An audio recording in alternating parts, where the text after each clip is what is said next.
আসসালামু আলাইকুম। আমি আইএসআইএফআরএস সহ কোম্পানি ল সহ যে বিষয়গুলো নিয়ে আপনাদের সাথে নিয়মিত আলোচনা করে থাকি, তার ভিতরে সবচেয়ে ইম্পর্টেন্ট হচ্ছে আইএফআরএস, যেটি আমরা স্পেশালি অ্যাকাউন্টেন্টদের জন্য খুবই খুবই জরুরি। তো সেই বিবেচনায় আমরা আইএফআরএস 19 চলে আসছে। 18 নিয়ে আমি প্রাইমারি একটা ডিসকাশন করেছি।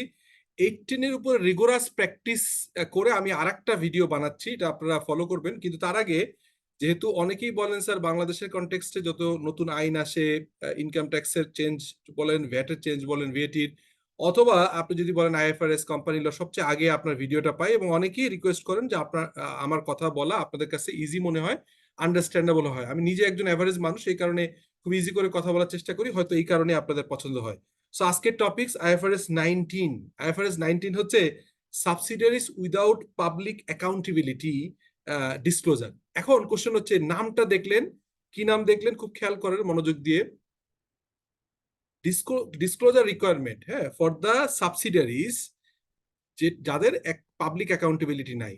এটা হচ্ছে গ্লোবাল পার্সপেক্টিভ করা। বাংলাদেশে কি হবে? বাংলাদেশে অবভিয়াসলি পাইয়ের যে ডেফিনেশন, এখন ধরেন একটা কোম্পানি, উনি প্যারেন্ট, ওনার একটা সাবসিডিয়ারি আছে যিনি হচ্ছে পাইতে পড়েন নাই, নন পাই।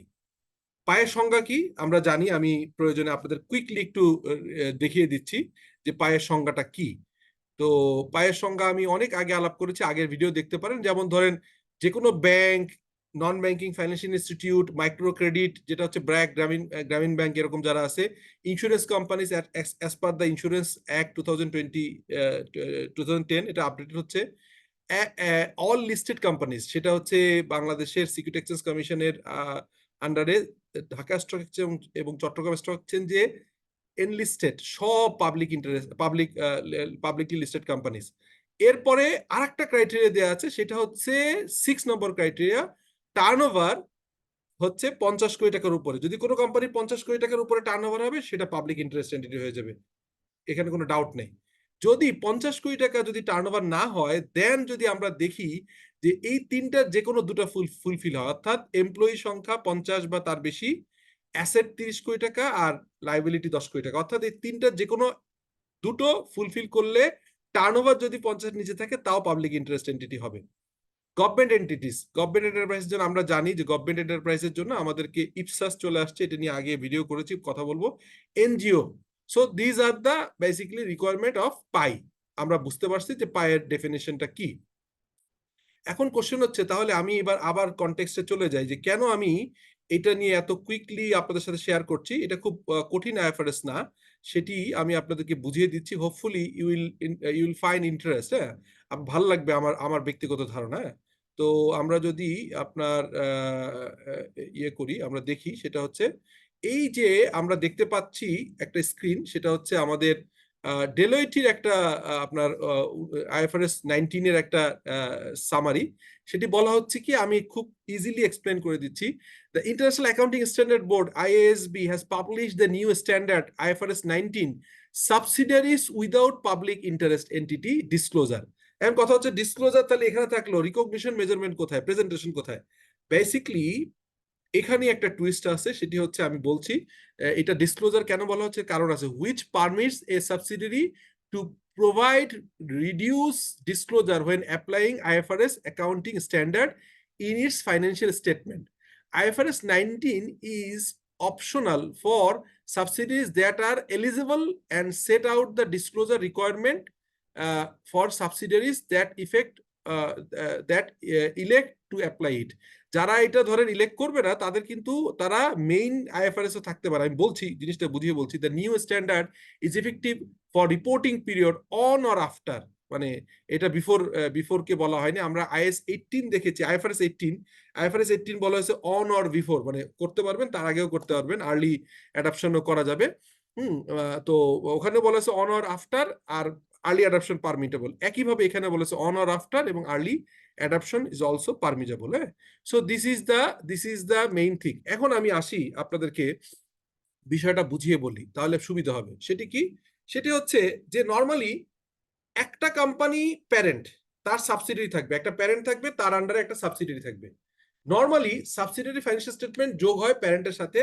আমরা জানি 3 রকম ফাইন্যান্সিয়াল স্টেটমেন্ট হয়, একটা কনসোলিডেট, একটা হচ্ছে সেপারেট বা সিঙ্গেল, আর একটা হয় ইন্টারিম। ইন্টারিমটা ভিন্ন, এটা IAS 34 এ বলা আছে। এটা পার্শিয়াল, ইয়ারলি, মানে আপনার ৩ মাস, ৬ মাস, quarter, first quarter, second quarter, third quarter বা হার্ড ক্লোজ এবং ফাইনাল।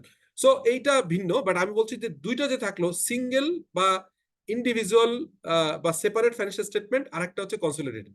এখন কোশ্চেন হচ্ছে, যখন একটা প্যারেন্ট থাকবে, সেই প্যারেন্টের রিকোয়ারমেন্ট যদি থাকে যে সে একটা কোম্পানিকে, সাবসিডিয়ারিকে কনসলিডেট করবে, তখন যে সাবসিডিয়ারি থাকবে, সেই সাবসিডিয়ারি কোম্পানিটা যদি হচ্ছে নন পাই হয়, অর্থাৎ যেটাকে আইএফআরএস এর ভাষা হচ্ছে উইদাউট পাবলিক অ্যাকাউন্টেবিলিটি, অর্থাৎ তারা ব্যাংক লোন নেয় নাই, পাবলিক লিস্টিং এ যায় নাই, এইসব বিষয়গুলো, যেটা আমাদের পায়ের ডেফিনেশন এফআরসি তে একদম ক্লিন করা আছে। 50 কোটি টাকার উপরে যদি টার্নওভার হয়, তাহলে ডেফিনেটলি আপনি চলে যাবেন। আর যদি তা না, 50 কোটি টাকা না হয়, তারপরে 3টা অ্যাসেট, 30 কোটি টাকা, লাইবিলিটি 10 কোটি টাকা, এমপ্লয়ি 50, এর যে কোনো দুটো হলে আপনি পাইতে পড়ে যাবেন। এছাড়া যত রকম bank, insurance, NGO, government entities, listed companies, all are automatically as public interest entity. তাহলে একটা প্যারেন্ট, তার আন্ডারে নন পাই যে কোম্পানিটা আছে, তার হচ্ছে আপনার রিকোয়ারমেন্টটা, ডিসক্লোজারটা অনেক কঠিন হয়ে যায়, বড় হয়ে যায়, অনেক সময় ক্লামজি হয়ে যায়। এই কারণে বলা হচ্ছে যে এই ধরনের কঠিন জায়গা থেকে সরে এসে তারা সিম্পলিফাইড ওয়েতে ডিসক্লোজার দিতে পারবে। এখন আপনার কোশ্চেন আসতে পারে যে তাহলে আগে এই আইএফআরএস আসার আগে কোনো অপশন ছিল? ইয়েস ছিল।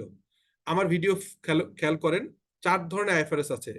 একটাকে বলা হয় আইএফআরএস, একটাকে আইএফআরএস ফর এসএমই, সেটা হচ্ছে ইপসাস, যেটা হচ্ছে গভর্নমেন্ট সেক্টর, এবং লাস্ট ওয়ান হচ্ছে বলা হচ্ছে ইন্টারন্যাশনাল, মানে ইন্টারন্যাশনাল স্ট্যান্ডার্ড ফর হচ্ছে এনজিও, যেটাকে আমরা নন পাবলিক, যেটাকে আমরা বলি আইএন পিএজি, হচ্ছে ইন্টারন্যাশনাল, আইএন মানে ইন্টারন্যাশনাল